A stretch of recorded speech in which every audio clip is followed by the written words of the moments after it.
Now we go to the next step, that's replacing your background.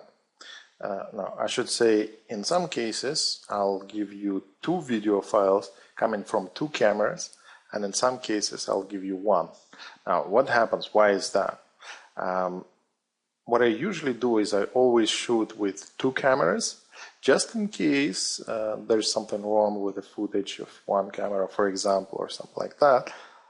Or a second reason why I do that is, let's say if I make a mistake. Let's say I talk and I say something and I make a mistake, right?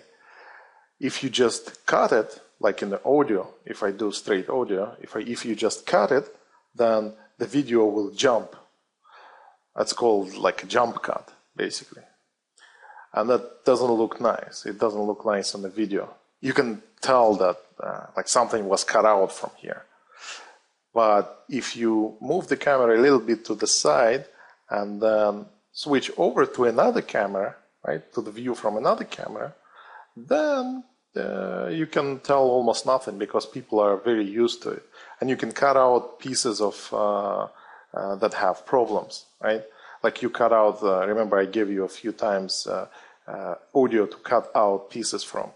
So it's very easy to remove pieces once you have two camera views. You just switch between the camera views and the audio just continues without any interruption.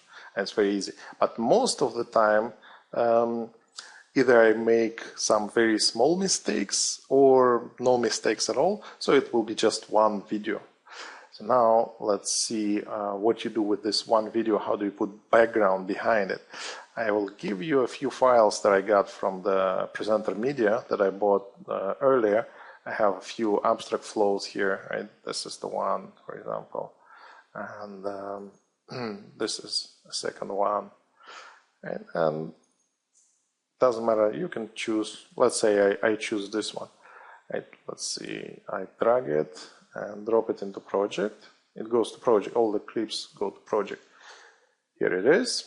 I drag it into composition behind it, and since it's behind the red solid, it's not going to show. I'm going to switch it off. Now you can see at least where it is. Right? Let me just drag it a little bit. Oh, sorry, that's me. That's the one. Let me drag it a bit. See, it's a little bit smaller than the composition. So what you can do is press S in here, that's scale, or if you cannot find it, open this thing, right? And this is the scale.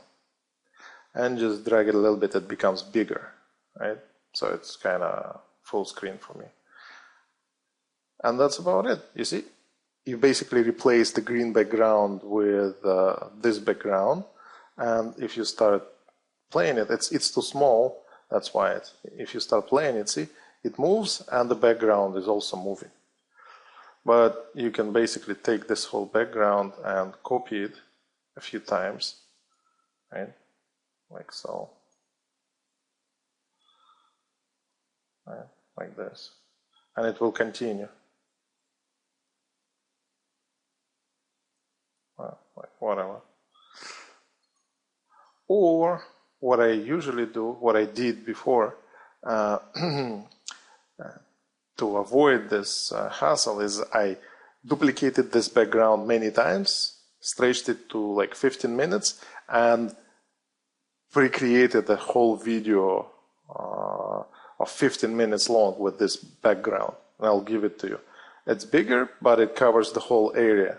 You can actually cut it to size instead of just taking this loop and duplicating it. It's much easier. You can do it once and you'll have this background already. And that's about it. This is how you replace the background behind me. That's it. You see, you can check it in a few places. Like here, for example, I'll move the background behind me to see that there are no glaring problems. Like, I don't know, some green spilling over, right, in a few places. Nothing drastic. But that's about it.